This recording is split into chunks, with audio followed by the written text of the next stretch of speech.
work it. So let's give it up.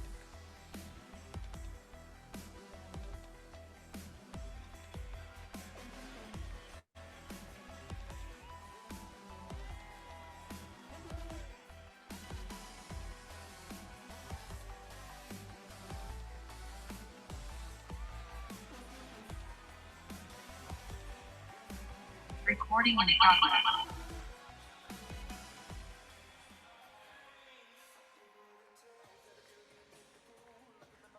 All right, all right, all right. Good morning, LifeWave. This is such a fun, incredible room, isn't it? I'm going to have a blast on this stage, and the cameramen are going to absolutely hate me. Camera people, I should say.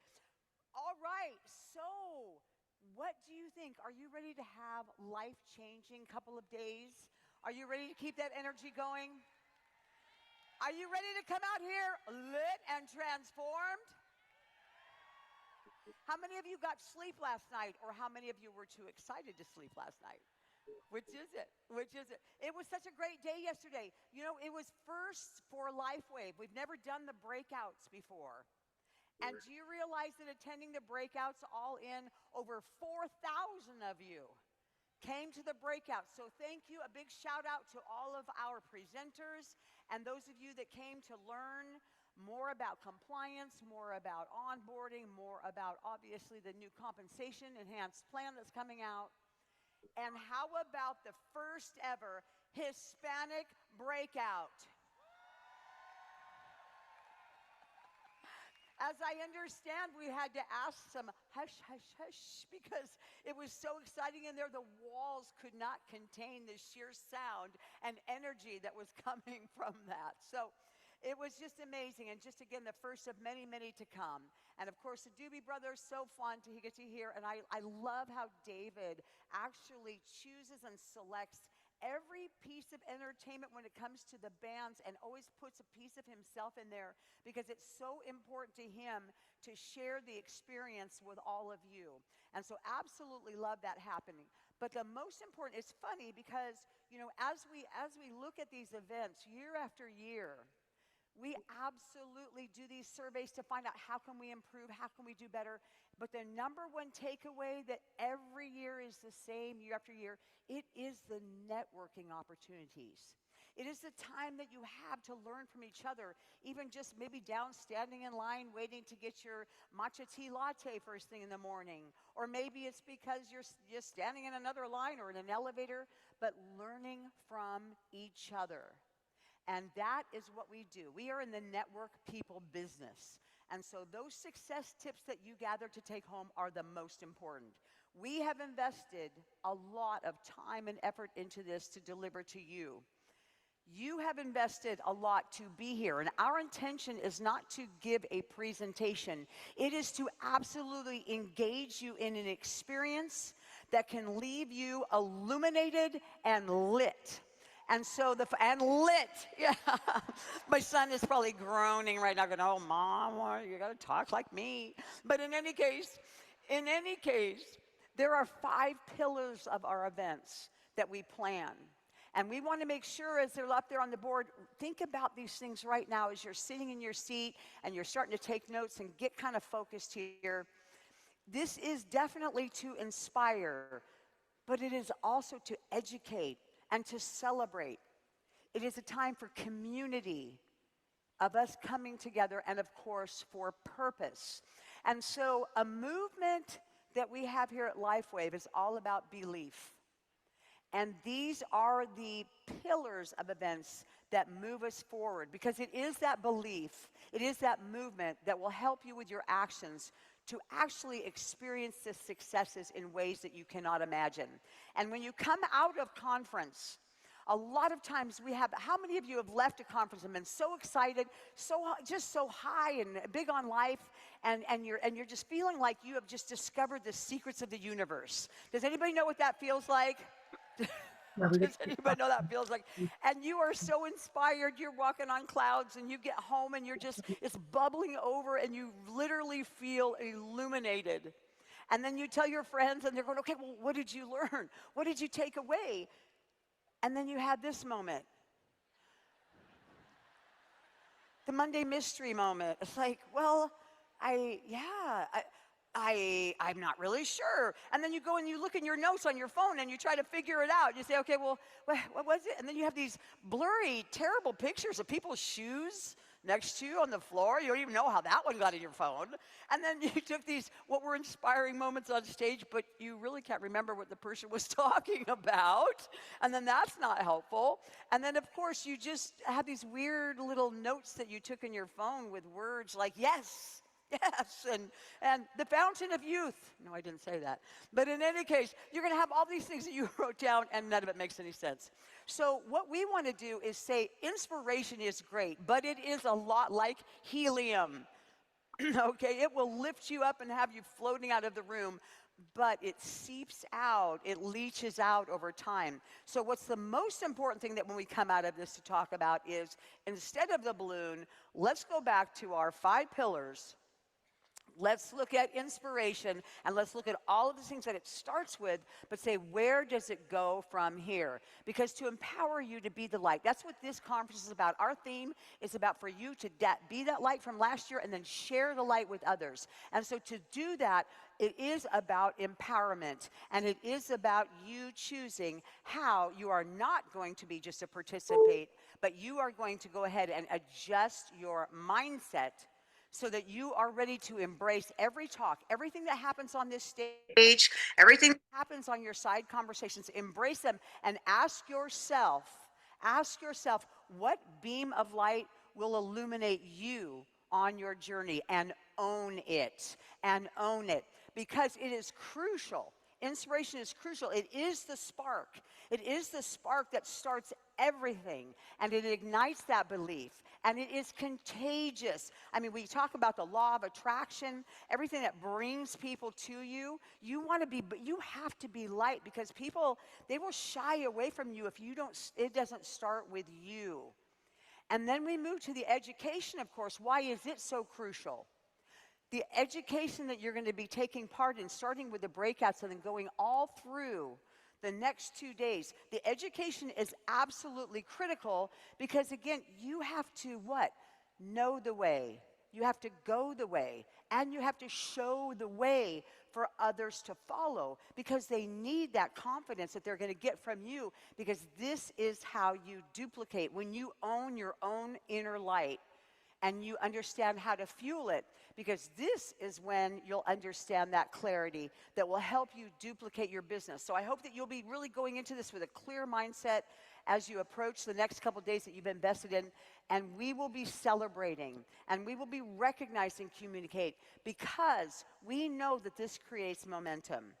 Because not only is it the celebration of the individuals who actually accomplish these great goals and are going to be up on this stage and getting their pictures taken, but when you look at them, remember that we always talk about how success leaves clues.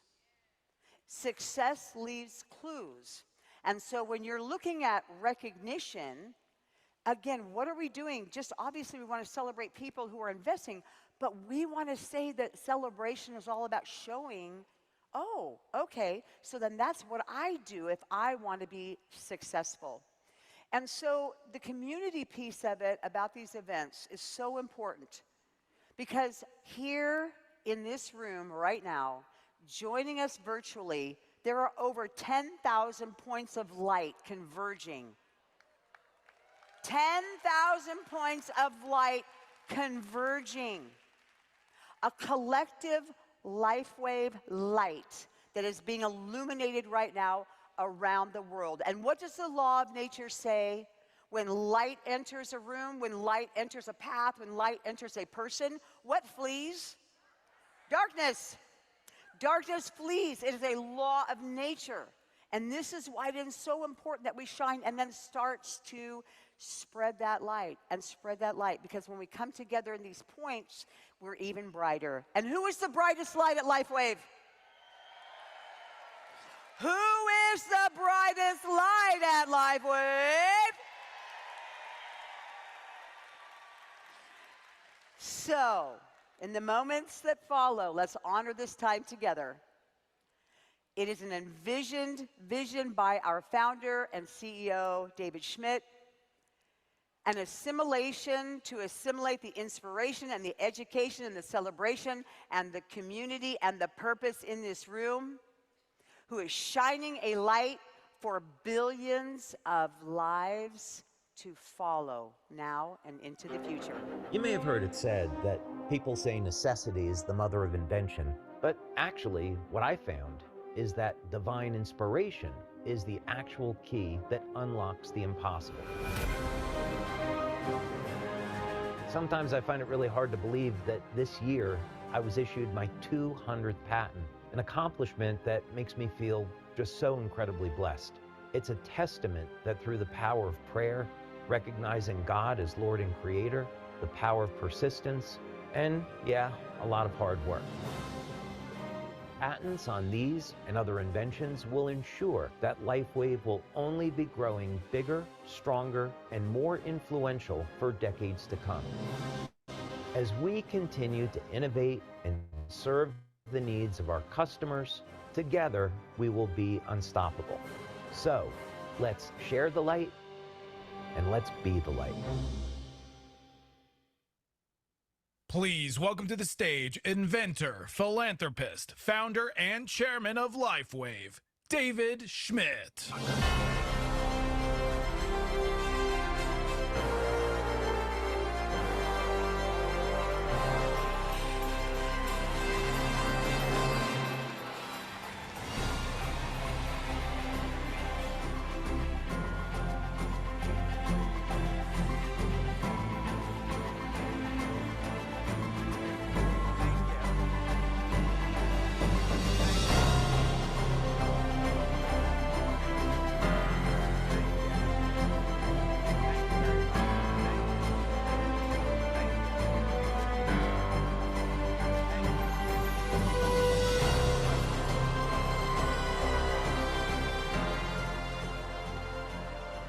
I think they wanted me to dance up here or something with that music. That will never happen. You know, when we were working with the events team for this conference, our team said, hey, how do you feel about if we have this round stage and we put you in the center of a giant patch surrounded by other patches?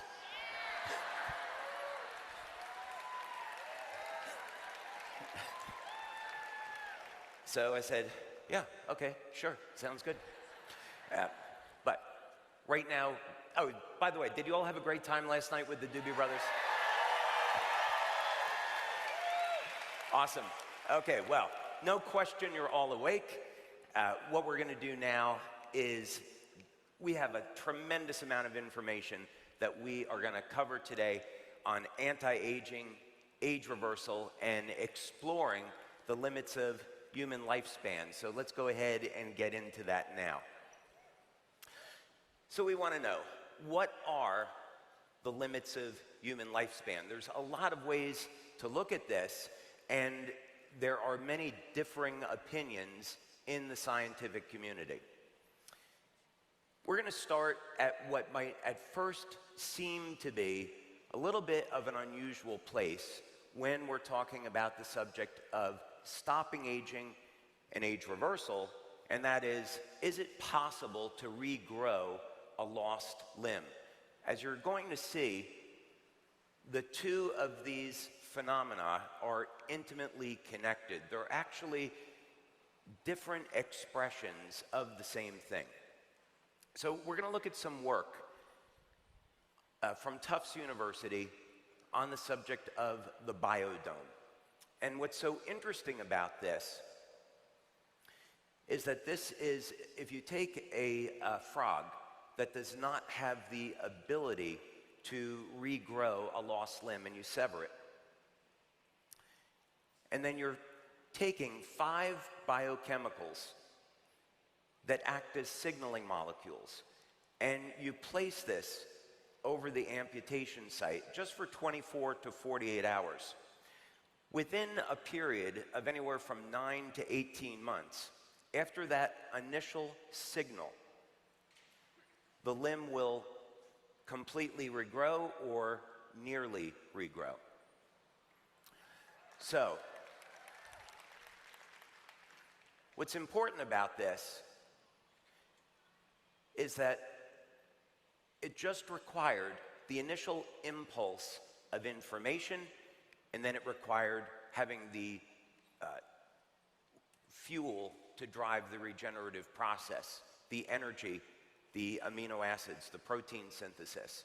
And this is something that LifeWave does extraordinarily well. Our patches are a communication system that feed the body with information. So this tells us that this type of technology is within reach, the ability to regrow lost limbs. So we have to wonder, how far away are we from being able to do this in human beings?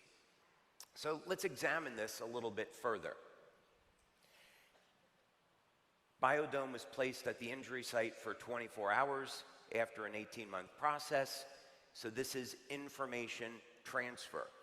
In the case of these experiments at Tufts, this was all done through biochemistry, but ultimately we know that it's light that controls the biochemical reactions within the body. Light initiates these communications. The 18-month process was for regeneration. So this tells us that there is a limit at which new proteins can be synthesized. However, we've actually found in our experiments with a device called the double helix conductor that it's possible to overcome biological limitations on protein synthesis. But in any case, the important part of this is that regeneration requires energy. So you can think about this in your own life. If you have an injury that has not healed, first introduce the signal to initiate healing. And that can come from a variety of different means, the correct biochemistry or light, such as with our patches. And then you need the energy to drive the process. So this is where we have a healthy diet. You get your proper nutrition. You need enough protein in your diet to supply all of the raw materials that are required for regeneration. So when we're going to look at a very complex subject, such as human aging, we can distill this down into the principles of energy and information. So in everything that we're going to be covering today, I'd like you to keep this in mind. Keep coming back to this idea. If it seems too complicated, keep coming back to this idea that this is all being driven through energy and information. So why would aging be any different than this? If we provide the information and the energy to a biological system, we should be able to reverse human aging. And as you're going to see, this is absolutely possible. So one of the questions then is, if we know what it takes to drive mitochondrial energy, which is going to be the source of energy production in our cells, where do we get the information from to drive the regenerative process? So we're going to look at clues, and we're going to look at nature, and we're going to also look historically at human aging and see what we can find. And a place to start, interestingly enough, is story of the tree of life. So we look at this quote from Genesis 3:22. And as you know, Bible was written in Hebrew, but we're looking at it in English right now, and it's important for us to have that frame of reference. So God says, okay, well, now that man has sinned, if he eats from the fruit of the tree of life, he'll live forever. So Adam lived 930 years. The question that we ask ourselves is this a real, factual account, a historical account? Is that a real number? Or is this just a story that was made up? Is there anything that we can point to, any information that would allow us to see is this a real true number? Because the implication is that if these ages that are recorded in the Bible are true and factual, it means that human beings have already lived to be more than 900 years old, and now this is a process of rediscovery. We have to understand how was that possible. So we're going to convert the English over to the original Hebrew and then use gematria to convert those letters back over into numbers. So if we take the phrase tree of life, depending on the calculator that we use, we come up with the number 66. What's interesting about this is that 66 is a harmonic of the number 528, if we think of this in musical terms. So in other words, we're going to look at the number 66 as a frequency, and then we're going to double that frequency to get a harmonic, and we come up with 528. So we look in the literature, and interestingly enough, what we see is that a frequency of 528 hertz has been used to regenerate damaged DNA. So incredibly, embedded into the story of Genesis and the story of the tree of life is numerical information that tells us how to regenerate damaged DNA. There is no way that could have been known thousands of years ago, if we believe in the way history was telling us. But let's look at some clinical studies, because this is actually very interesting. We're in California. I thought some of the men here might be interested in knowing how do you elevate testosterone, right? It's not summer, but we are still in California. So there's not a local Radio Shack, I think, that's open anymore where you can go out and get a frequency generator. But you men, you might want to know 528 hertz elevates testosterone production. Pretty cool. So this is an example of how we're using energy to control the biochemistry of the body, not necessary to get external injections of testosterone. Another example, if we use a different way to calculate the tree of life number, it comes up with 159. Now, in this example, what we're going to want to do is convert that over into a wavelength of light. And you can do this very simply with an online calculator. There's a very well-known formula for converting frequencies over into nanometers, and light is in the nanometer range. So in this particular case, we convert the tree of life frequency over into a wavelength of light, and we come up with 857 nanometers. Why is that significant? Well, research has shown in this band of light that this activates mitochondrial energy. And time again, what's been demonstrated in clinical studies is that one of the principal reasons why we age is because of a decline in mitochondrial function. In fact, when we restore mitochondrial function to a young, healthy state, we see the age of the cell become younger. So again, incredibly embedded into the Holy Bible in the story of the tree of life is frequency and light information that we can use to improve our quality of life by restoring mitochondrial function and have a key in understanding how we can stop and reverse human aging.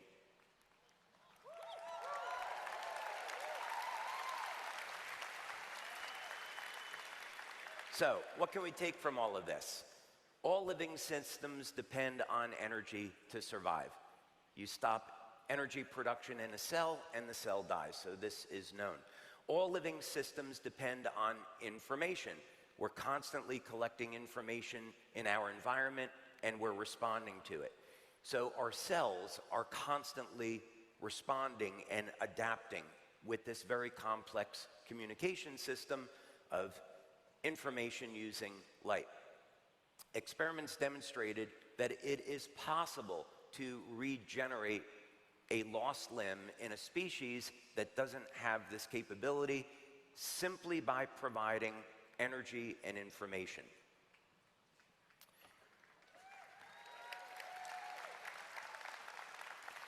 And most importantly, when we're looking at quality of life and improving quality of life, experiments have shown that it is in fact possible to reverse the age of the cells using this biochemical information.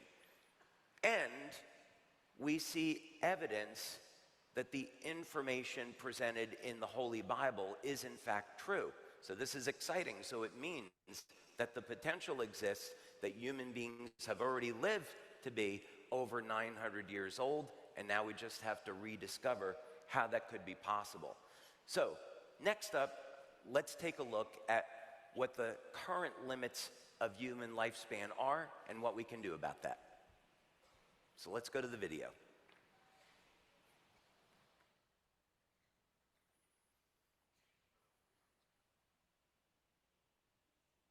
If you look maybe 50 years from now or 100 years from now, a person born then, what do you think is a good goal in terms of how long a person would live? Well, so it changes all the time because technology is changing so quickly. I keep revising the number upward. But I would say that if you do the right things during your life and start at an early age, let's say 25, we don't want malnutrition, starvation, that's not what I'm talking about. But in your 20s, start eating the kind of diets that I talked about, skipping meals. In animals, that gives you an extra 20 to 30%. We don't know if that's true for humans, and that would, even 5% more would be a big deal for the planet. I think that we should all aim to at least reach a century. I'm a little bit behind. I was born too early to benefit the most from all of this discovery. Those of you who are in your 20s, you should definitely aim to reach 100. I don't see why not. Consider this is really important. The average lifespan of a human that looks after themselves but doesn't pay attention is about 80, okay? Japan, that's the average age for a male, a bit higher. If you do the right things in your life, which is eat healthy food, don't overeat, don't become obese, do a bit of exercise, get good sleep, and don't stress, that gives you on average 14 extra years. That gets you to 94. So getting to 100, if you just focus on what I'm talking about, it's not a big deal. Mm-hmm. So what's the maximum? Well, we know that one human made it to 122 and a number of them make it into their teens. I think that's also the next level of where we can get to with the types of technologies that I'm talking about. How long can we ultimately live? Well, there's no maximum limit to human lifespan. Why can a whale live 300 years, but we cannot? We're basically the same structure. We just need to learn from them. So anyone who says, oh, you max out at X, I think is full of it. There's nothing that I've seen that says biological organisms have to die. There are trees that live for thousands of years, and their biochemistry is pretty close to ours.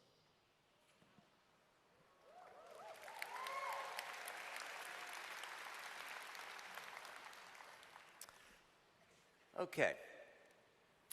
So there's many different views in the scientific community on limits of human lifespan. Dr. Sinclair is focused on this subject, and I'm happy to see that he believes that there are no limits of human lifespan, like many people in the anti-aging and age reversal community. But let's take a look at this a little bit deeper. Here's an article that's from Nature, a well-respected journal, and looking at the evidence for human lifespan. And in this article, the author states, well, we might expect that humans might live to be a maximum of 115 years old. Overall, that's pretty good, I think, for most people, but let's look at it a little bit differently. One of the things that's interesting about this is we've had people live to be over 120 years old. Now, I don't think most people want to live to be 120 and necessarily look like this. No offense to this young lady here. So the key is we don't want to be 120 or 150 or 200 and look that way. Premise behind this is that you're reversing the biological age of the cell. So there's no difference in appearance between a 25 or 30-year-old and someone that's 120 or 150 years old. That's the goal to shoot for. Many other scientists in the age reversal community believe that there's no upper limit to human lifespan, and it's more statistically, what are your odds over time of avoiding accidents, avoiding serious health problems. But we know that information is always doubling very, very quickly now. So if we live another 10 years, the information, the technology that we'll have access to is many times greater than where we are today. So what's the most optimistic view on human lifespan in the conventional scientific community and beyond? In age reversal community, they say it's about 1,000 years or so, which interestingly lines up with the numbers that we see in the book of Genesis.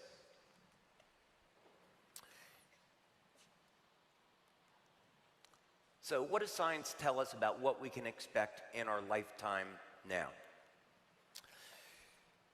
There's some articles, again, out in Nature, which suggest that given current technology, they obviously don't know about LifeWave, they would put human lifespan somewhere around 100 years or so, which I don't think makes sense at all, given the pace of development. So we look to nature. In our labs, we study biomimetics. So this means we want to look to natural living systems for answers. Why try to invent a new technology when nature already provides us with a guide? We simply have to study species that defy normal human aging and then see what we can learn and then apply those principles over to human beings. So let's take a quick review of some species that age in a different way than human beings, or they don't age at all. We'll start with the bowhead whale. Longest living mammal, up to about 200 years of age, and they have a slower metabolism than human beings, and they live in very cold waters, so this is a contributor to their very long lifespan. Now we can go way over to the other side, and we look at the glass sponges with lifespans of 10,000 to 15,000 years.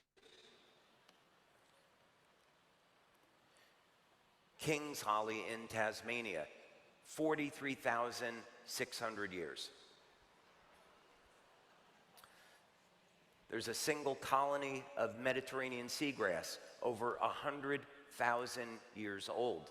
So there are plenty of examples that we can study. You say, well, this is a plant. We can look at the species of bat, brant bat. They should only live to be 2 or 3 years old because their metabolism is so rapid. And when the metabolism is faster, that means you're producing much more oxidative stress, and the oxidative stress damages healthy cells.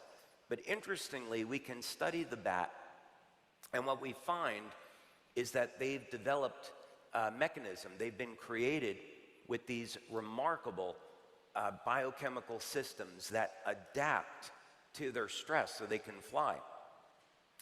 And they can live to be 30 years of age. So this would be the equivalent to 180 years in human beings. So this means now we have a biological model that we can look at and mimic and create new technology and apply it to human beings. So what are some of the things that we see in bats? Well, they have exceptional control over the length of the telomeres, meaning that their cells can continue to divide without the telomeres shrinking. So this is a key factor in longevity. In addition, they have a mechanism by which their cells repair DNA. Now, we already know about biochemistry and energy medicine that will do the same thing. For example, if you keep your glutathione levels elevated, I'm not making a medical claim about our patches, saying if you happen to use a method like taking an N-acetylcysteine supplement for elevating your glutathione, studies have shown that elevated glutathione in the cell will repair damage to the DNA before the cell divides. And there are other mechanisms as well. So efficient DNA repair. Control of inflammation. Inflammation damages healthy cells, can cause breaks in the DNA, and bats have developed a mechanism to do that. So a method for human beings is controlling stress. If you happen to have a product or a technology that can control stress, then you might have a way to do this.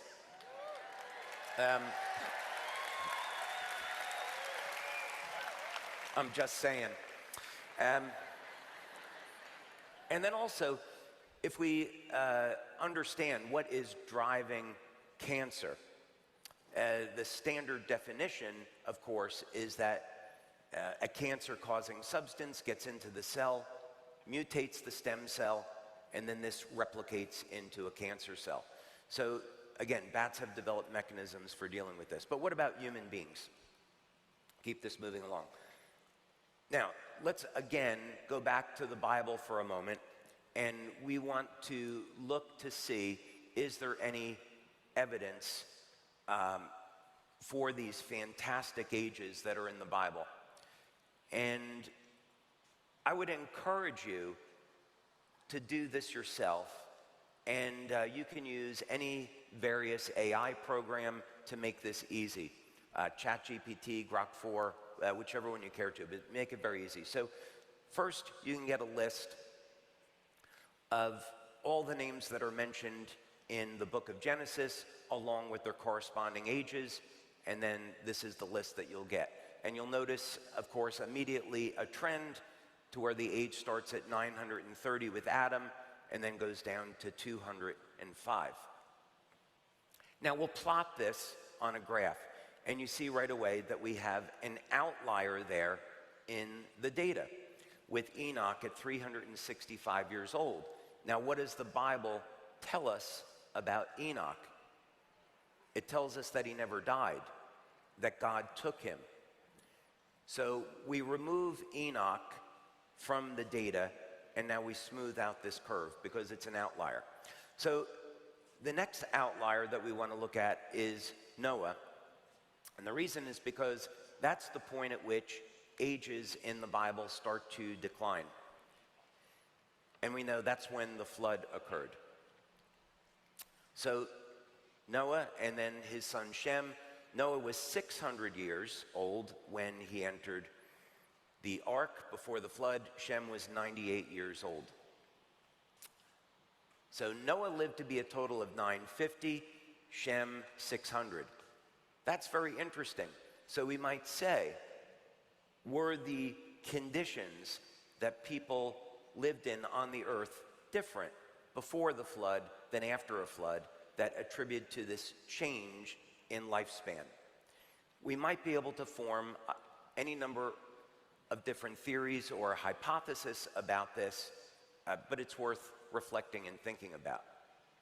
In any case, we take these ages and we spread them out over time, and we can now ask AI, is this decline in aging statistically significant? Are these just random data points, or is this a statistically significant decay curve? And it turns out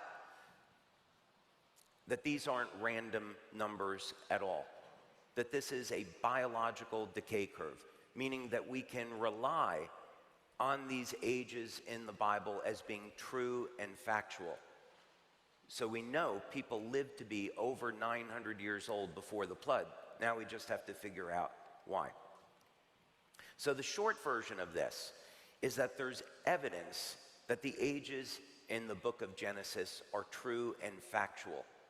So people have already lived to be over 900 years old. So we can, if that's the case, then we can look at how to create technology to duplicate this. And we can look at further evidence.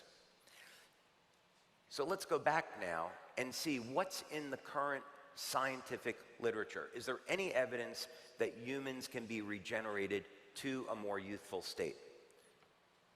So You can do the research yourself, or you can ask AI, depending on how you want to do this. So as it turns out, there are many things that we can do today that have an influence on our lifespan. One of them is fasting and calorie restriction.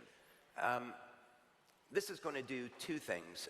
Number one, it's going to help clear out zombie cells from the body, and it's also going to reduce the amount of oxidative and inflammatory stress that we experience.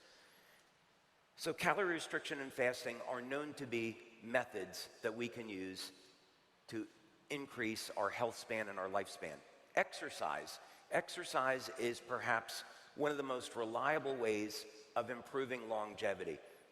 We know that most people, when they get to age 70, they experience sarcopenia, muscle wasting, and because they haven't committed to a life of exercise, that means now also their bone density is going to decrease and make them more susceptible to injury that they may not recover from.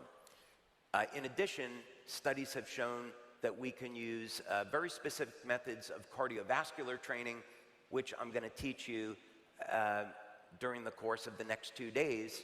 80 seconds of the correct type of cardio training per week is enough to cause regeneration in the human heart.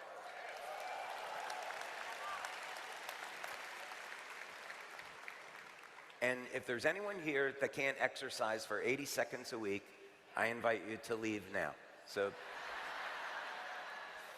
But please stay. Okay. Another method that's incredibly simple, this was discovered by Dr. Bruce Ames, on the combination of acetyl L-carnitine and alpha-lipoic acid. This combination, both in vitro and in human beings, has shown to boost mitochondrial function and in turn cause older cells to look and function like younger, healthier cells. Oxytocin, the hormone of love. We speak about this frequently at LifeWave, that if we can elevate our oxytocin levels, we can regenerate the muscle tissue in the body back to a younger, healthier state. Yeah. I'll go for that. So we simply adopt an attitude of love and kindness towards others. This has the benefit that we reduce stress on our system. And doesn't matter if you're 70, 80 years old and above, elevating oxytocin causes those older muscle cells to regenerate to younger, healthier cells. Copper peptide. Copper peptide will reset 1/3 of the human genome back to a younger, healthier state. So we very clearly have evidence that age reversal, again, is possible with a simple peptide. Carnosine. So supplementation with carnosine or beta-alanine, which is the precursor to carnosine, in studies going back 20 years, has shown that this will help to protect the telomeres from degradation. And in experiments with mammals, with mice and rats, there have been 30 to 40% increases in human lifespan. In lifespan in mammals, in those rodents. So now we can see that we have multiple methods that we can employ on a daily basis that are very simple, that will have a practical impact on our age. Glutathione. Consistently in human beings that live to be over the age of 100, one thing that they all have in common is their glutathione levels, and it's very understandable why. Glutathione is the body's master antioxidant. It protects the cells from oxidative and inflammatory stress and helps to repair damage to DNA. So for example, you go out in the sun, you get too much exposure to the sun, and you get breaks in the DNA. Glutathione will regenerate and repair the DNA before the cell divides not passing that mutation on to a future cell. This is very well known in the literature. And restoring NAD. So a lot of the work that's being done today on age reversal is looking at precursors to NAD, such as NMN and NR, and even niacin. Just for regular basic vitamin B3 niacin is a precursor to NAD and can help support your NAD levels. We found in our studies with X2O that the X2O water will initiate increases in NAD levels. More on that later. So what can we take from all of this? Well, in the scientific community, some of the consensus is that human lifespan is limited to 120 years. But also, there are scientists that think that there is no upper limit to human lifespan, or maybe that will peak out around 1,000 years. There's species on this planet that defy normal aging, so we can use this information and we can use these species as a biological model for applying what we learn over to human beings. There's evidence that the ages in the Bible are true and factual. There's scientific evidence that it's possible to reverse the age of human cells. So, up next, we're going to talk about LifeWave and lifespan, but first, let's go to this video.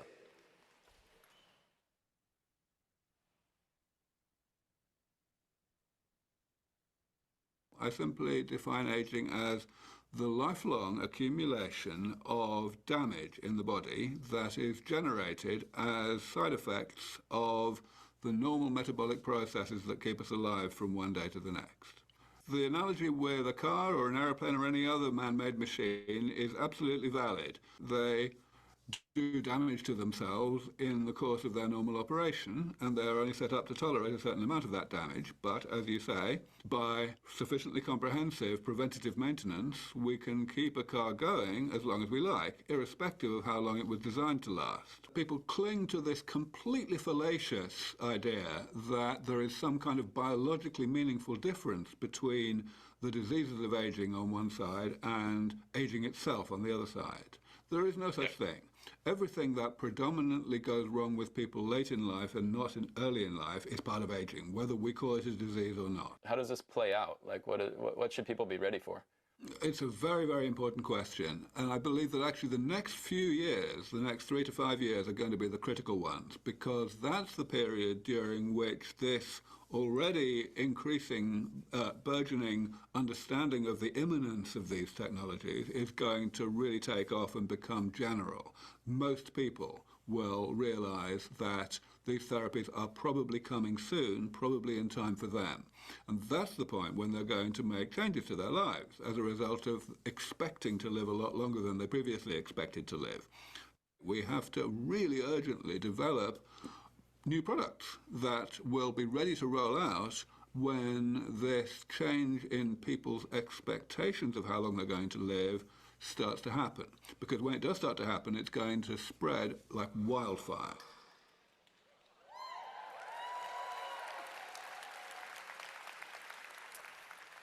Okay, so let's take a look at LifeWave and lifespan and some of the things that you can be implementing to have an impact today on your overall quality of life. So the goal here is that not only do we want to increase lifespan, but we want to increase health span, meaning that as you age, you stay younger in the process, and we even reverse some of the signs and symptoms of aging. If we can do this, then that means we decrease our risk of all-cause mortality. So, for example, if we implement a regular program of eating healthy and exercise, and we maintain a healthy body composition, and we stay strong, then what we do is we reduce our risk of diabetes, cardiovascular disease, and cancer, just to name a few. So These are really important things that will have an impact on quality of life, not just that we're trying to extend life, we're trying to extend the amount of time that we can have productive, youthful years. So let's look on some research of some specific nutrients, for example, that you could include. So notably, the body's levels of glutathione decline with age. And for all the reasons already mentioned, glutathione as the master antioxidant is going to be a key strategy in health. Glutathione also, of course, is principal antioxidant in the liver, which facilitates detoxification. So in a world that we live in today, which is full of contaminants, we need to maintain our body's levels of glutathione because it is the backbone of our defensive system. So of course, we have two products that will help support your body's levels of glutathione. One is the glutathione patch, and the other is Celergize, which contains the precursors that your body needs to make glutathione. And there are a number of studies that we have in our back office that demonstrate how this patch elevates glutathione. Depending on what your diet is like and what you do with supplementation will depend on your ability to make glutathione. So for example, if you are a vegan or a vegetarian, you may not be getting enough of the amino acid cysteine in your diet or the mineral selenium, which is a necessary precursor for making glutathione. So that's why we included N-acetylcysteine in Celergize and selenium, so you could get those nutrients. Now, carnosine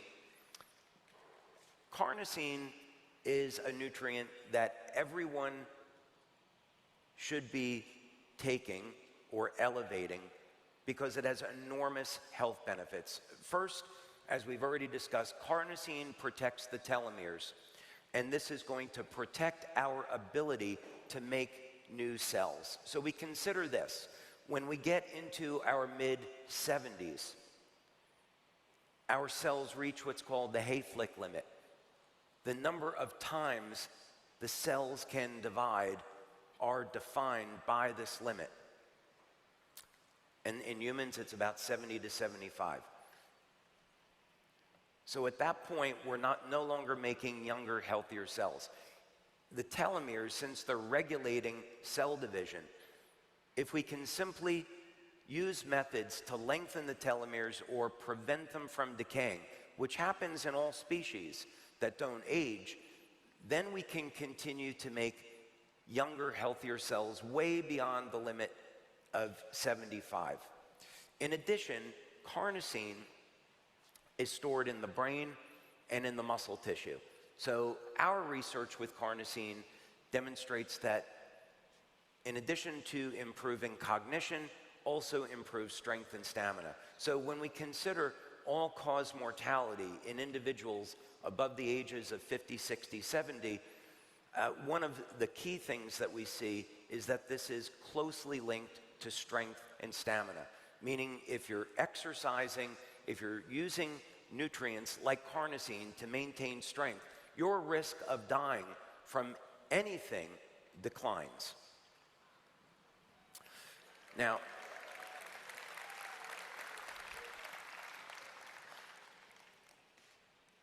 one of the key factors in aging is stress.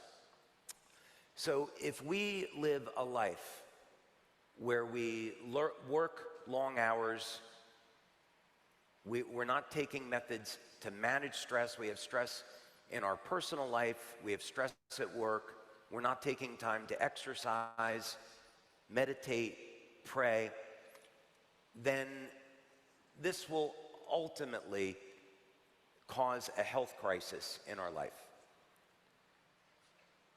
Emotional stress is linked to oxidative and inflammatory stress. So when we have these negative emotions, it has a detrimental physical impact on the body. It's important to recognize that. So Eon, what we have found, within about 15 seconds, reduces the stress on the nervous system. We did this study. One of the important studies that we did with Eon was with Dr. Tom Budzinski, and we used a piece of technology, it's called thought technology, and it measures changes in the sympathetic and the parasympathetic nervous system. And what we found is that within 15 seconds of applying the Eon patch, the nervous system goes into balance. So that's why we market this as a product for managing stress. Now, here's a fun fact. Very often, I'll be asked, well, we know the glutathione patch elevates glutathione. We know X39 elevates copper peptide. Why don't we show what peptide Eon will elevate? And the reason why we don't talk about that is because if you were to do a search on that peptide, you would immediately see medical applications for that peptide, and we don't want to make those claims for this patch since we don't study it that way. But the Eon patch was developed as a result of research that was done, interestingly enough, on bees. So if you take a peptide that naturally occurs in the human body, in the liver, and this peptide declines with age, and you take that peptide and you inject it into a worker bee, you can increase the lifespan of the worker bee to be equivalent to a queen bee. And turns out that the queen bee, the reason why they live longer is because they're eating the royal jelly, and that peptide is found in the royal jelly. So this is a very good example of how we can look to nature and find clues to how different species are defying normal aging and then apply that over to human beings. So use of the Eon patch elevates this peptide. It will reduce stress on your nervous system, reduce inflammatory oxidative stress, and we certainly believe this will ultimately have very beneficial impact on longevity. Now, copper peptide. We don't have enough time today to cover all the benefits of X39 and copper peptide, but a simple search will reveal that there are numerous benefits to using X39 and elevating your copper peptide. We know that copper peptide levels decline by over 60% after the age of 60. So we have to have a strategy if we want to improve our longevity. We have to have a strategy for increasing our body's levels of copper peptide. Again, with Celergize, we include the nutrients that are required to make copper peptide, just in case you don't have the best diet. So some of the benefits are cosmetic in the sense that we're repairing the skin. But keep in mind that collagen is the #1 protein in the body. So if we're seeing these effects show up in the skin, we know that they're also occurring throughout the body, improving skin firmness, elasticity, reduction of fine lines and wrinkles, even improving the structure of aged skin. This is an important one because when we do research on human aging, one of the key things that you see is that the physical structure of the cell changes over time. The cell has what's called a cytoskeleton, which is made of a matrix of collagen protein. So it's like jello inside the cell. And the organelles are attached to this collagen matrix. When we're age 25, levels of collagen begin to drop. So we could say, in effect, that around age 25, we start to age. So we need to have methods of increasing collagen production and maintaining the integrity of the cell, and copper peptide is one of the methods that we can use for that. Another interesting effect of copper peptide is reducing photo damage. I would encourage all of you to make sure you're getting enough copper in your diet. In physics, we would create a Faraday cage to screen out electromagnetic radiation. And these Faraday cages are made of copper. Well, it turns out the same thing happens in human beings. The skin stores copper. And if we get enough copper in our diet, it can help to act like a Faraday cage and screen out harmful UV light. So this is something that we should be doing, getting enough copper in our diet to protect us from unwanted exposure to UV. And of course, copper peptide improves overall skin appearance, protection from UV radiation. Copper peptide manages inflammation in the body, and of course, other things that we can't talk about.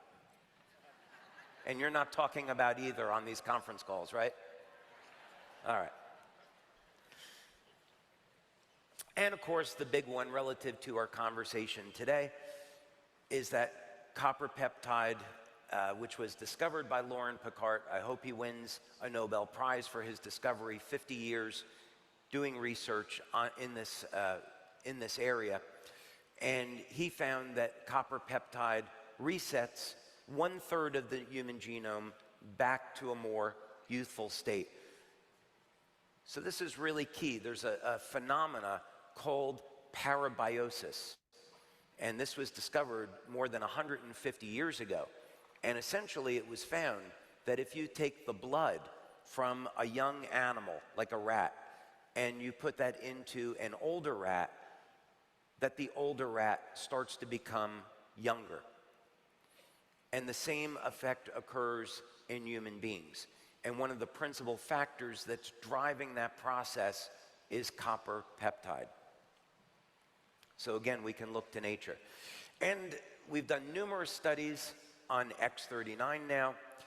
So very, very early on in 2018, we had developed protocols working with a lab on how to measure GHK and GHK-Cu levels in human beings. And so we did our initial pilot studies, and we found that application of X39 did in fact elevate levels of GHK within 24 hours and levels of copper peptide within 7 days. So the copper peptide is formed first, and then very quickly it binds with copper.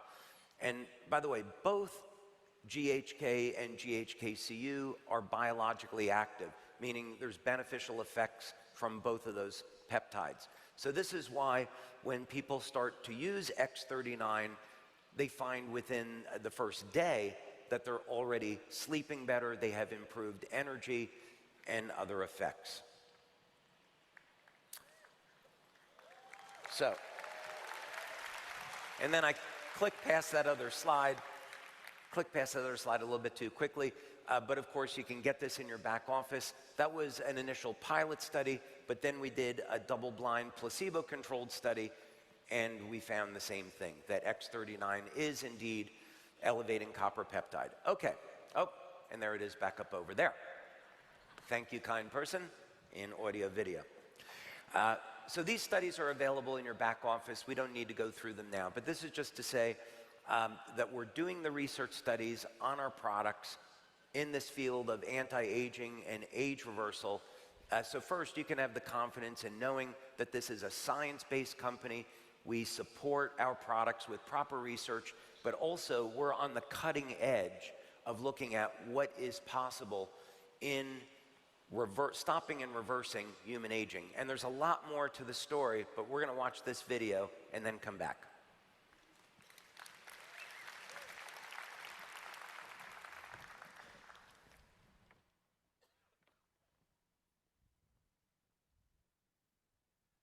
You know, we all kind of lose function in our bodies as we get older, right?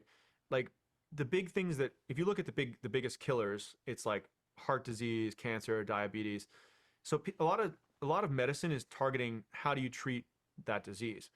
But there's another theory, which is like maybe the root cause of all those things is that our cells are just losing function as we get older, and so you're more susceptible to get these diseases. Like, I'll give you an example. So if you're like, let's say you're in your 20s or 30s, and you have some damage to your cells, like you drink too much, or you get sick, or like, and there's kind of like this insult or damage to your cells. Your cells have the ability to recover from that.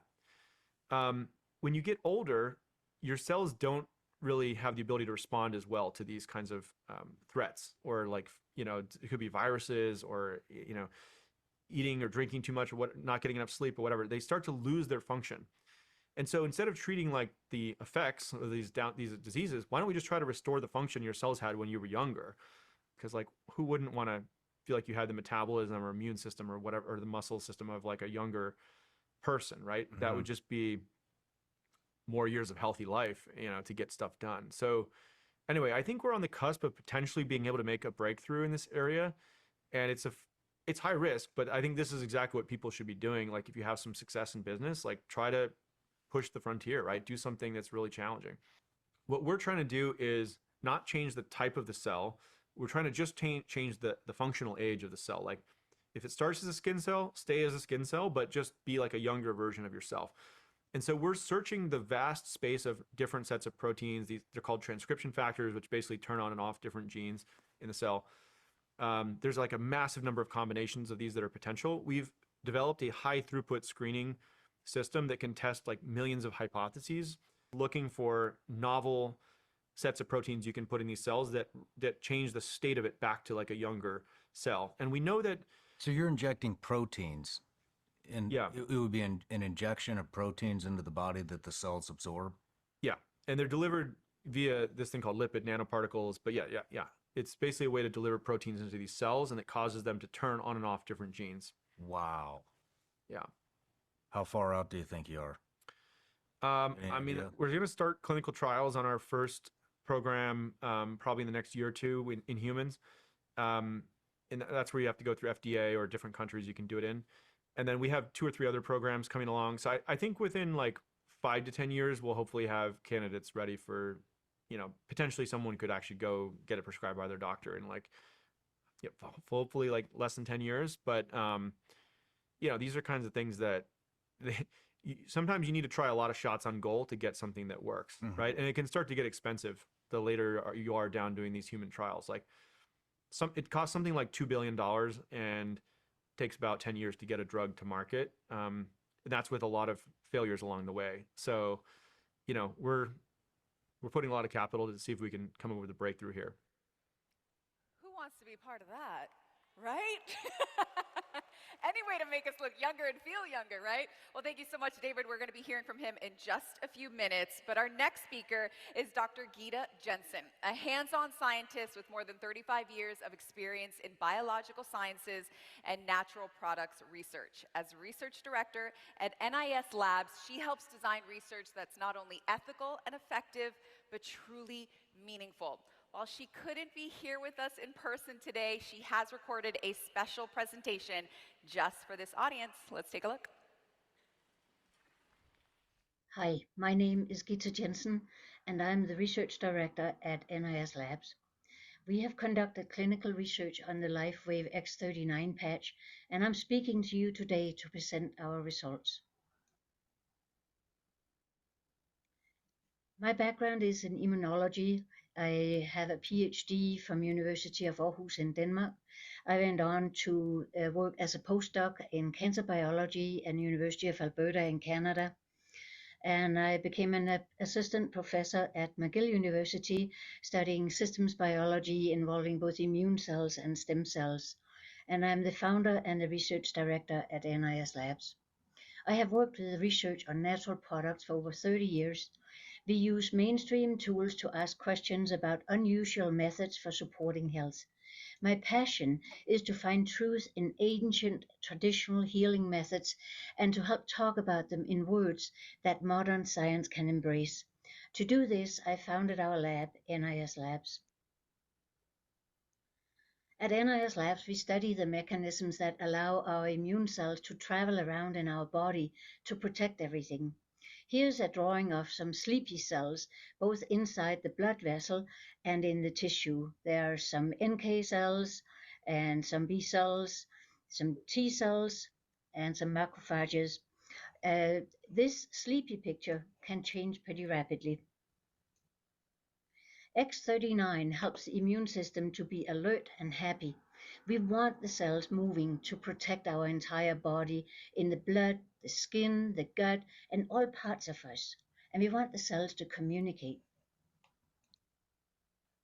We also study the processes inside ourselves of making cellular energy.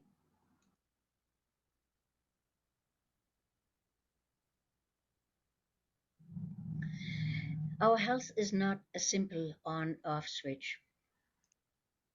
We know that our overall health is a result of endless interconnected processes, starting with cellular energy, supporting our immune system's alertness, communicating in the body with nerves and chemical messengers, and then a feedback loop with anti-inflammatory effects. Based on how complex our body is, I was very excited when I learned about the X39 patch, a tiny little thing that makes light not just on its own, but only when it's applied to the skin. When you look at the patch, you don't see the light. I knew we had to study this. We conducted a clinical trial to document what happens within the first few hours after you put on an X39 patch on the back of your neck. The results were very clear, and these results is what I'll be presenting to you today. First, I want to tell you about how we did this study, where each person served as their own control. Each study participant came for 2 clinic visits and used the X39 patch on one visit and a placebo patch on another visit. We took blood samples immediately before applying a patch and then at 1 and 2 hours later. People were sitting quietly and resting and doing it in the same way, both on the X39 day and the placebo day, and they rested calmly in a quiet room between the blood draws. Now, the placebo patch looked exactly like the X39 patch, but did not contain the things that make light when it is applied to the skin. And the study was randomized. This means that different participants used the X39 patch on the first visit and placebo on the second visit, and other participants used the placebo on the first visit. The X39 patch and the placebo patch had 2 different numbers written on the back, but neither the participants nor the clinic staff knew which patch was which. Now, while we know that we can measure changes in the blood after consuming natural products, we were not sure what was going to happen when we applied the X39 patch to the skin. We hoped to see some changes, and we expected that they would be mild. Our results were amazing. We had 2 surprises, one that had to do with cellular energy and another that had to do with reduced inflammation. Before I tell you more about these findings, I need to introduce you to those 2 topics. Let's talk about energy first. In order to talk about the ways we documented changes in cellular energy in the X39 study, let's look at the parts inside each of our cells that make energy, the mitochondria. Inside every cell in our body, we have bubbles, tiny little bubbles that are called mitochondria. This is where energy is being made. They are literally the powerhouses of our providing energy for our entire body. The mitochondria have a unique machinery inside, similar to a conveyor belt, that's called the electron transport chain. So that electricity that is being transported is where I have these little lightning bolts on this drawing. They use this electron transport, they use this to supercharge energy into molecules called ATP. So the mitochondria are subcellular energy factories. The ATP is loaded with energy that can be sent out into the body and give energy to our muscles, our brain, and everything else that burns energy for our body to function.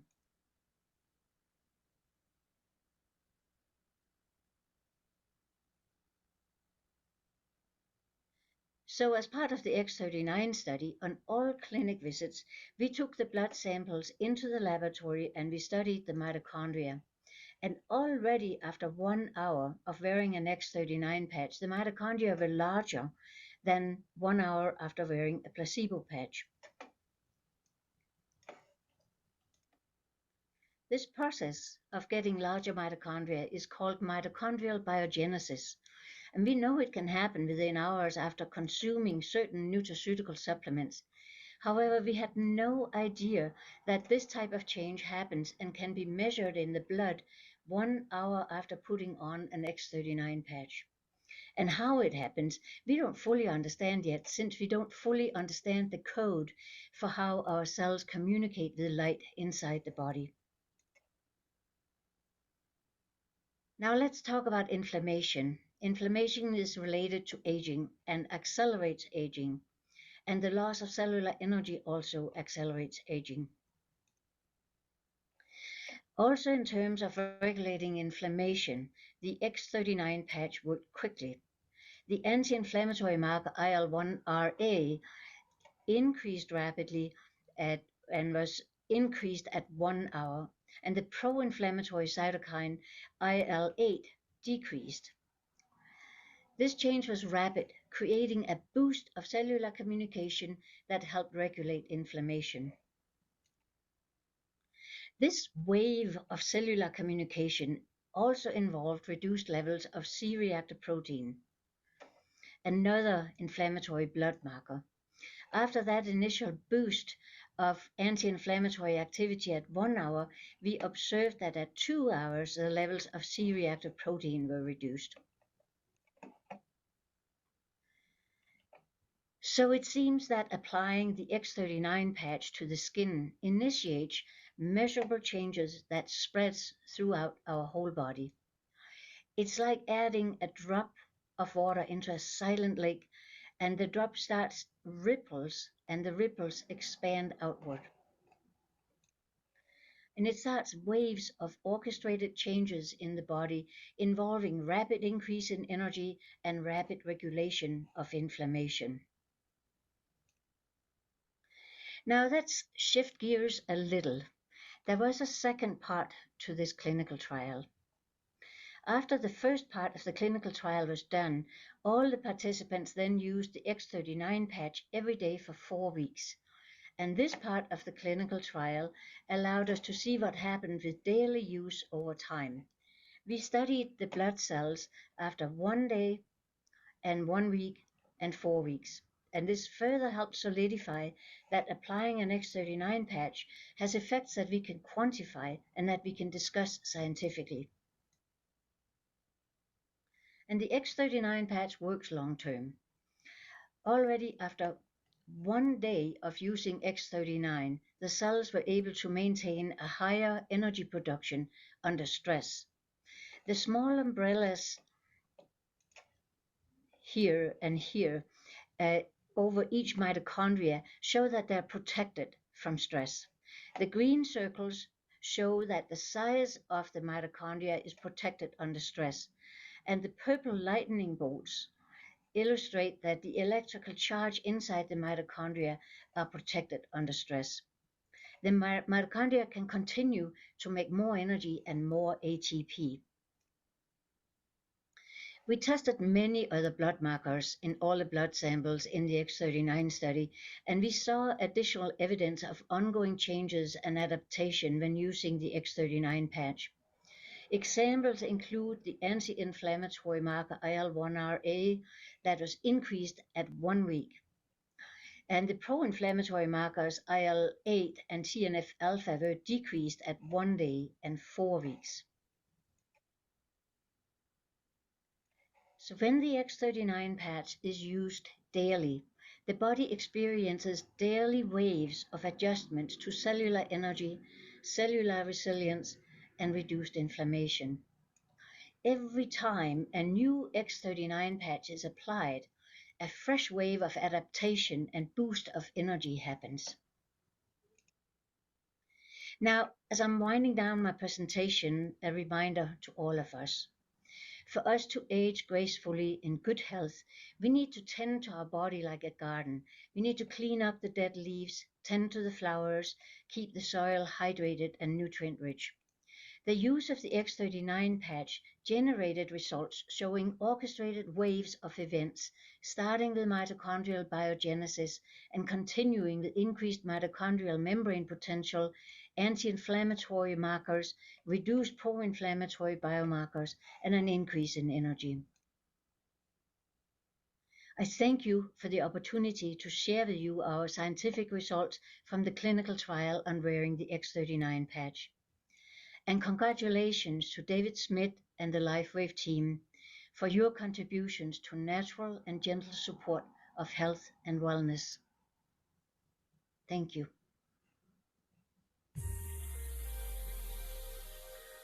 What if I told you there's a creature that doesn't age like we do? No wrinkles, no slowing down, just endless molting and growing. Meet the lobster, nature's closest thing to biologically immortal. But if they don't age, why and how do they die? And what does it have to do with human aging? First, let's clear something up. Biological immortality doesn't mean can't die. It means the creature doesn't age in the typical sense, no increase in mortality risk over time. Lobsters grow bigger and reproduce efficiently even in old age. Some have lived over 100 years. So what's the secret?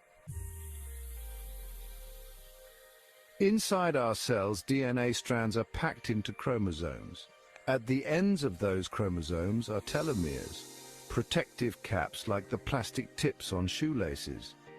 Every time a cell divides, those telomeres get shorter.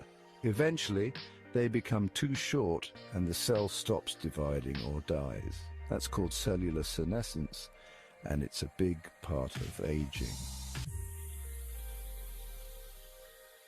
Lobsters produce large amounts of an enzyme called telomerase, even into adulthood. This enzyme adds new sequences to the ends of telomeres, essentially rebuilding them. This means their cells don't suffer the usual wear and tear from division. They can keep growing, healing, and reproducing without signs of aging. But it's not a perfect system. As lobsters grow, they need to molt, shedding their exoskeleton, but the larger they get, the more energy molting requires. Eventually it becomes too physically demanding. In many cases, they die from complications during molting, not from aging itself. So technically, they're immortal at the cellular level, but not invincible. Could understanding telomerase help us fight aging in humans? Maybe. But unregulated telomerase is also linked to cancer, so it's complicated. For now, lobsters remain a fascinating glimpse into how nature plays by different rules. The immortal lobster? Maybe not forever, but definitely longer than most.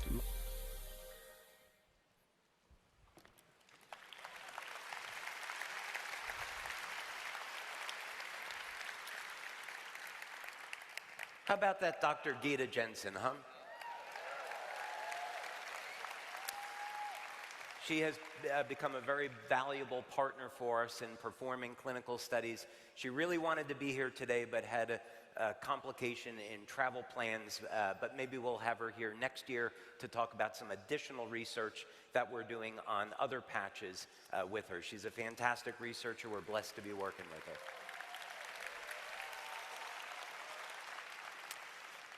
I also really love her accent. You know, she's from Denmark, and something about an American hearing that Danish accent, it just sounds so authoritative.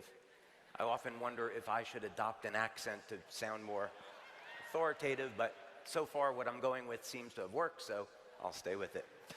All right, so what are the signs that a cell is aging? So this is where, again, we're going to look towards nature for clues. If we can examine the structure of cells and how they change over time, we can learn about how to stop or even reverse these changes. So let's look at some of them. One is, we know that as cells age, they become more and more dehydrated. Part of this is linked to collagen production. So if we think of collagen like a jello that holds water, and collagen production begins to decline at around age 25, then it makes sense that the cells can hold less water. So this is a very important concept.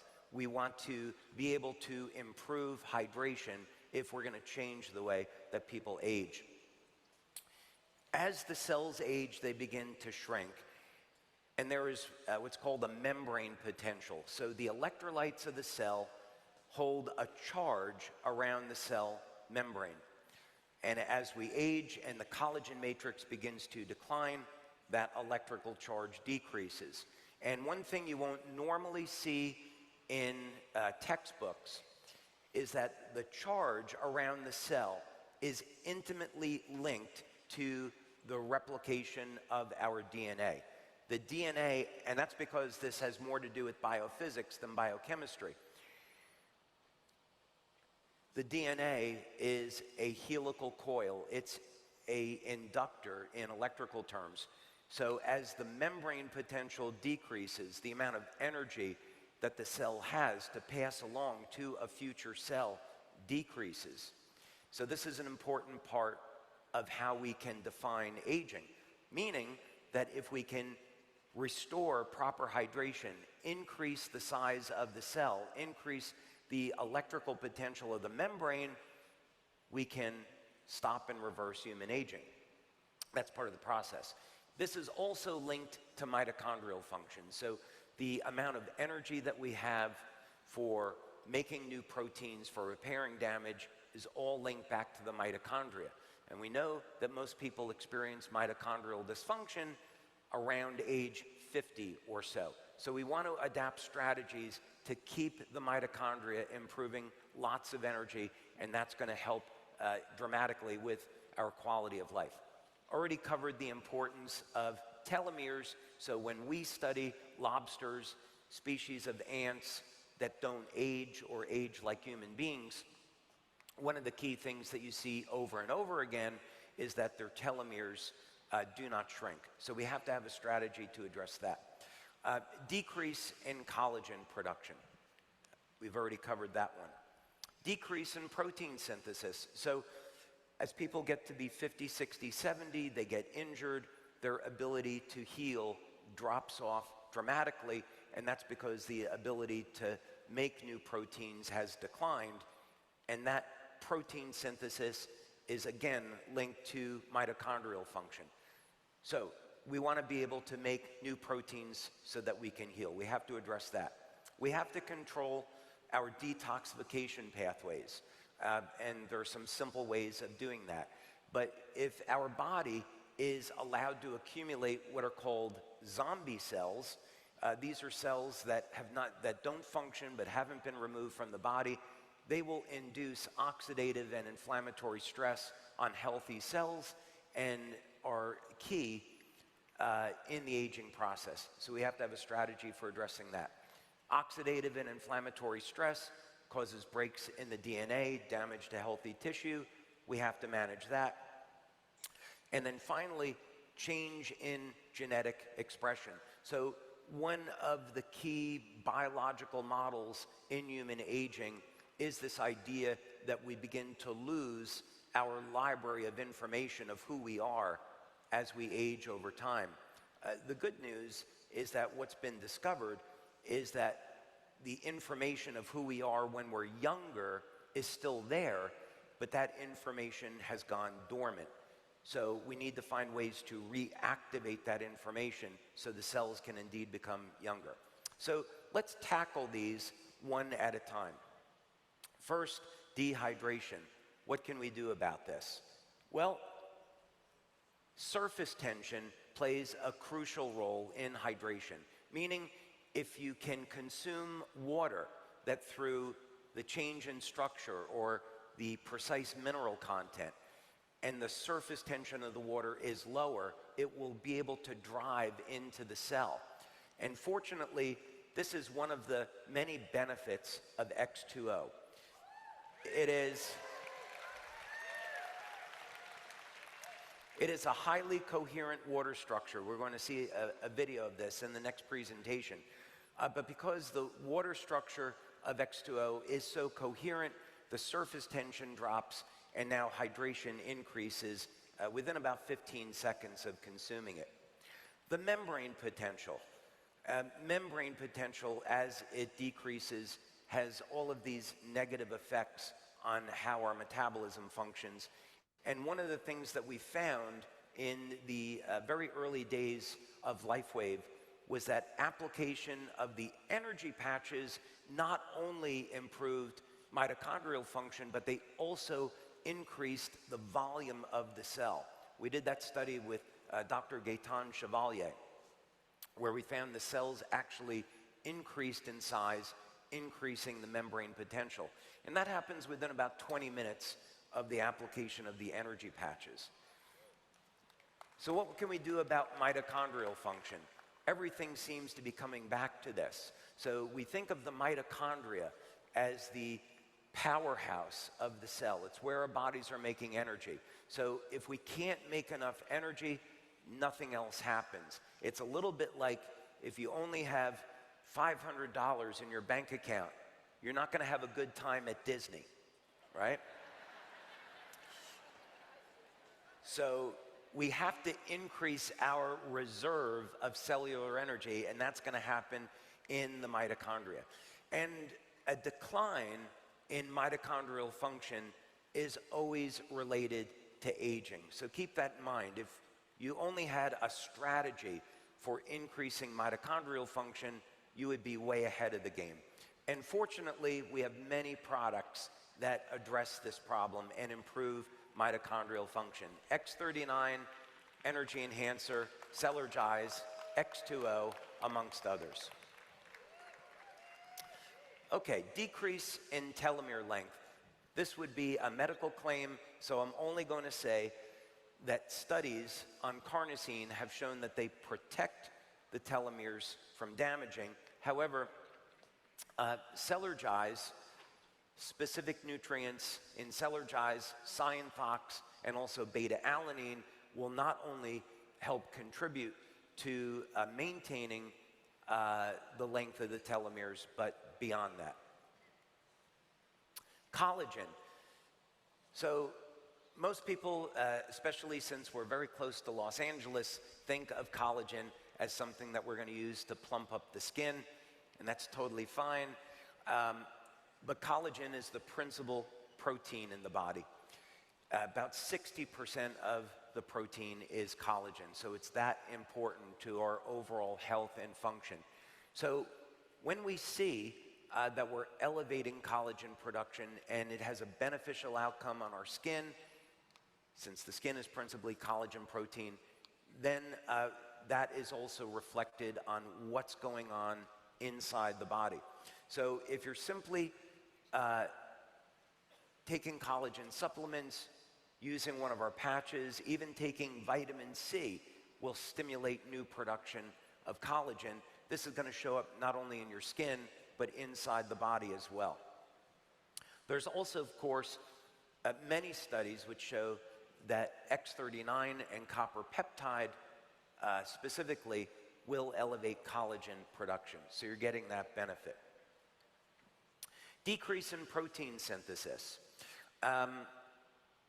One of the best things that you can do as you age is to exercise and build strength and stamina, and that's muscle protein synthesis. And we'll talk about this a little bit later, but it's very important as a key strategy in anti-aging that you're getting enough protein in your diet. Use as a marker, about 1 gram of protein per pound of your body weight. Could be 0.8 grams per pound of body weight. But the key is that when you're looking at your diet, you should be looking at your protein intake and your intake of healthy fats so you have the raw materials necessary to make these proteins and to heal. And of course, as we've discussed, X39 helps with collagen production, and as we found, overall strength and stamina. So it plays a role in formation of other proteins as well. We also found in our very first clinical study on X2O that it did in fact initiate protein synthesis. We saw the metabolism of amino acids go way up. So one of the things you can do in your experimentation with X2O is add a branched chain amino acid supplement or a protein supplement in X2O before working out, and you may find that your ability to synthesize additional muscle tissue goes up.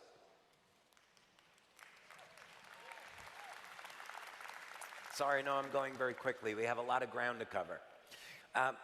Detoxification.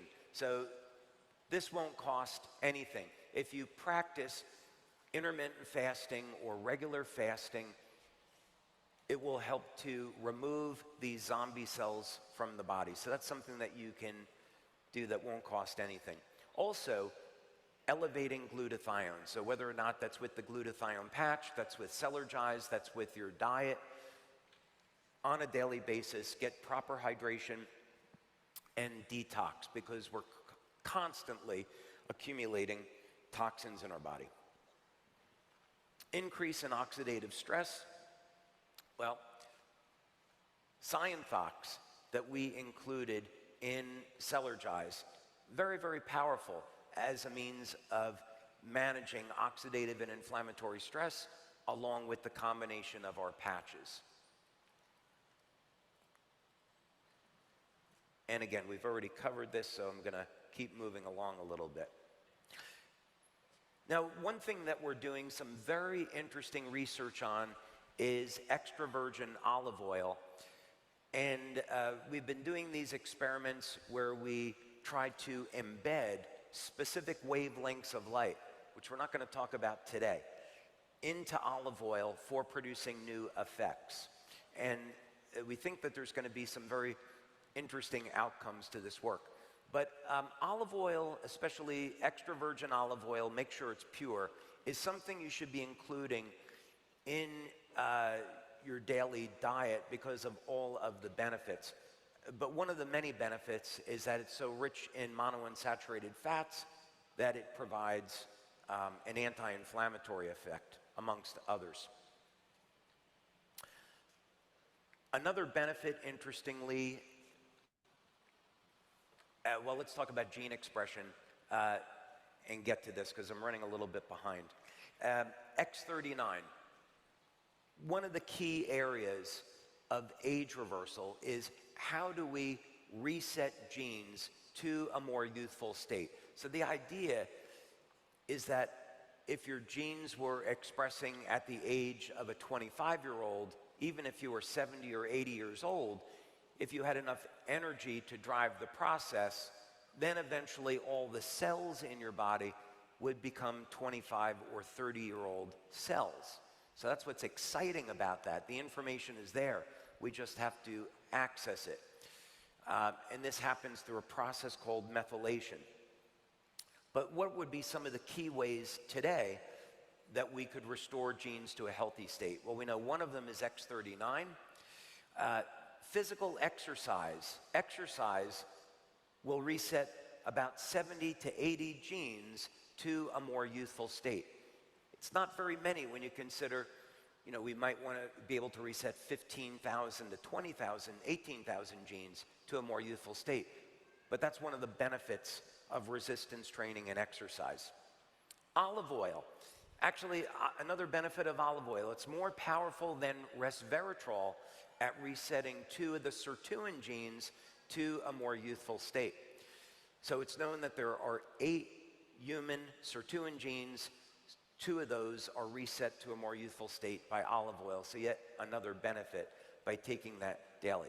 So the short version of this is that when we look at all of the signs and the symptoms of aging, there is very good information to show that there are things that we can do today to improve our health span and our longevity. The primary topic that we want to focus on is gene expression, since the others are resolvable.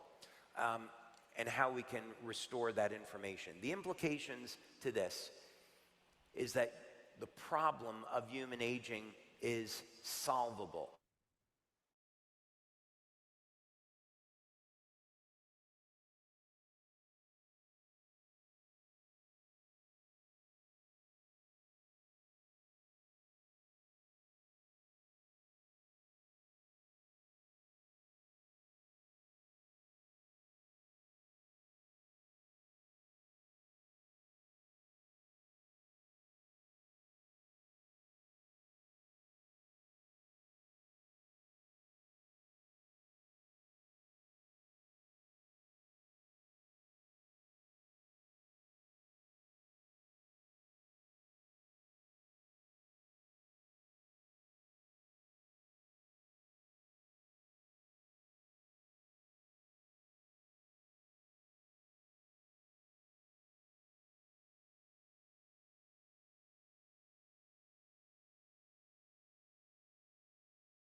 effects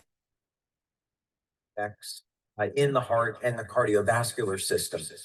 When I started this, I was using this exercise bike that is specifically designed for this method of training, and I was producing about 650 watts output on this bike, which is good.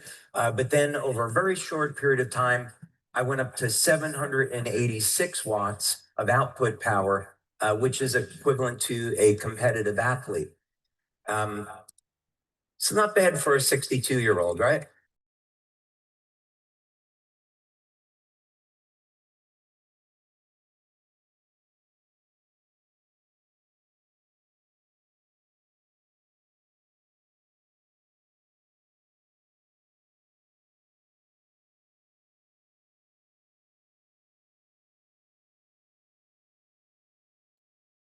Which I'm delighted about. Okay, so how can let's go back to the subject we were talking about before. How can we define what aging is? We've looked at the signs and the symptoms of aging, but now let's see if we can put some definition about this. So if we look at the literature, we can go ask AI.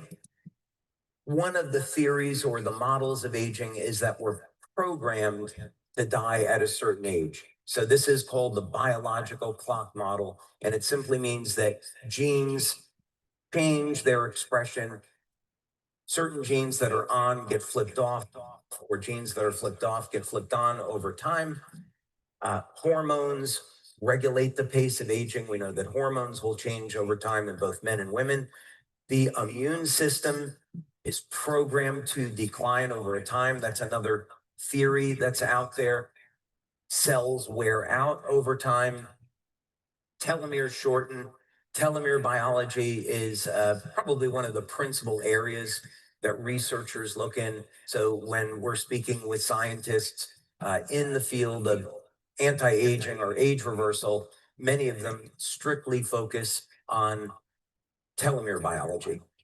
And then scientists like Dr. Aubrey de Grey, they focus principally on how to eliminate zombie cells from the body. And they're principally looking at creating drugs that do this. All the while, we know that fasting will remove zombie cells from the body, and a nutrient that is found in peppers called fisetin, that will also facilitate removal of zombie cells. So we can use natural means. We don't have to rely on drugs to do this. And then the DNA mutations that occur over time. Again, this is all addressable. If we keep our glutathione levels elevated as one strategy, we can help to protect our cells from mutating genes. So these are many theories on aging. What can we do to simplify this? Aging can be understood from this simple perspective, is that over time, the amount of energy in our cells declines. So we should be looking at strategies to increase energy. The amount of information that makes us who we are declines over time.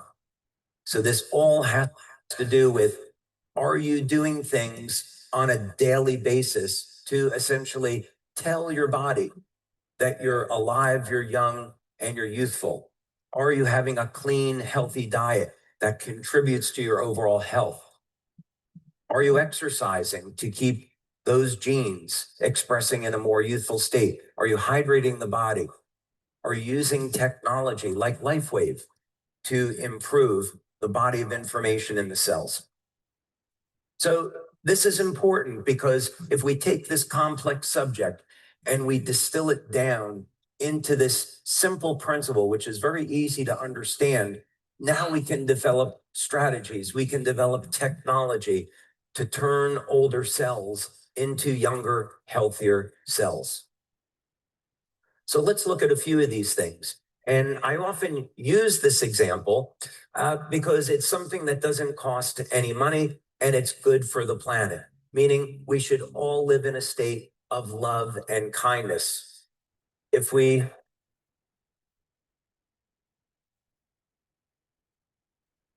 if we live in a state of love and kindness, this has an immediate benefit on our own health, is that that's been demonstrated to reduce stress. Secondly, this boosts oxytocin. And as you can see in these visuals, oxytocin doesn't matter if you're 70 or 80 years old, you will get the benefit of reversing the age of the muscle tissue back to a more youthful state. So we talked about the biodome a little bit earlier. And the reason, again, to bring this up is that the principles involved in stopping and reversing human aging is essentially the same as in regeneration. So we have a very exciting future to look forward to, is that not only we can conquer human aging, but also should we get injured in the years to come, that we can use these same strategies so we don't have to have an artificial limb. We can get our own limb back, or we can get a liver back, or a heart, or a kidney, or what have you. It's all possible to regenerate. So now we look at the very foundation of how it is that we are able to function. And we look at the nucleus of the cell. And what we find is that if you take cells and you put them in an environment that's completely dark and use a photomultiplier tube, you will see that there are highly coherent pulses of light coming out of the cells.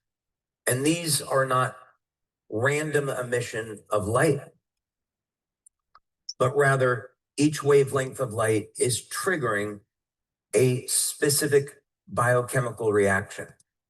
So as Becker found in the 60s, it's the energy systems in the body that control the biochemistry. And so this is very important for us to understand, because it means that if we have a healthy diet and we get all of the raw materials that we need to maintain our health, we can use technology, we can use light in its various manifestations to improve our health in some very powerful ways. So light is the main orchestration by which everything else happens in the body. So we'll go back to our testosterone examples here, because we're in California and I know some men want to elevate their testosterone. Instead of having to get an injection of testosterone, get it exogenously, we can simply go out in the sun, take our shirts off, and expose the androgen receptors in our trapezius muscles to ultraviolet light, and that will increase testosterone production, in addition to vitamin D. So, ladies, if you ever wondered why men are exceptionally horny in the summer, you have to look no further at a beach where men don't have any shirts on, and this is the explanation. It's not an excuse, but it's the explanation. Okay. So the question becomes, how can we use light in a way to stop and reverse human aging? So we have been doing these experiments now for well over 10 years. And the place this started was to take an ordinary metal like tin. Now, we've done this with aluminum, we've done this with copper and bismuth, a variety of other metals, but I'm just going to use tin as an example. And if we take tin and we expose it to oxygen, this could be pure oxygen, or even just there's enough oxygen in the ambient air, and we expose it to heat, we get a normal tin oxide. There's nothing unusual about that. However, if we were to use electromagnetic energy, and we were to introduce the electromagnetic energy during this process while the oxygen is binding to the metal, what we found is that we can create an entirely new species of metal oxide that never existed before. And this is something that I received a number of patents on.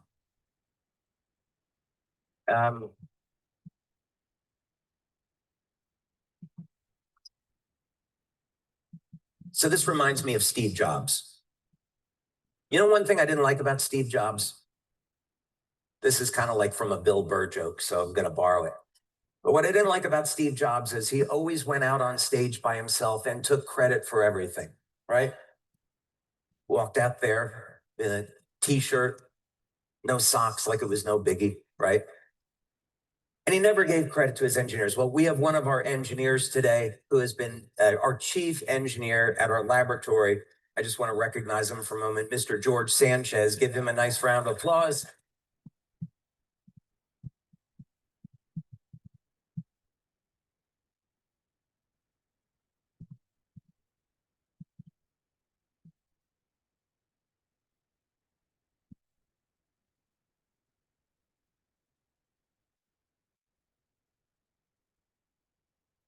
So George has been with me now for more than 15 years. I think we're going on 17 years together.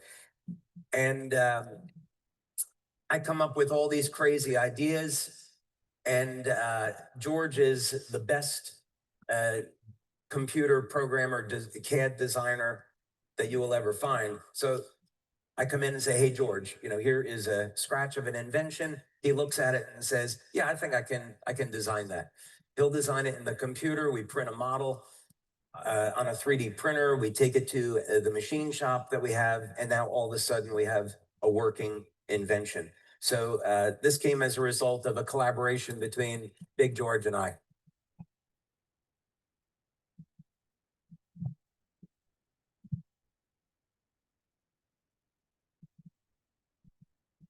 So what we found, and here's the really interesting part. So keep in mind, we're taking a metal and we're taking oxygen and we're bringing them together to form something that never existed before. And we're doing that by embedding light, or we're using electromagnetism to change the angle at which the metal and the oxygen bind to one another. And when we change the frequency or the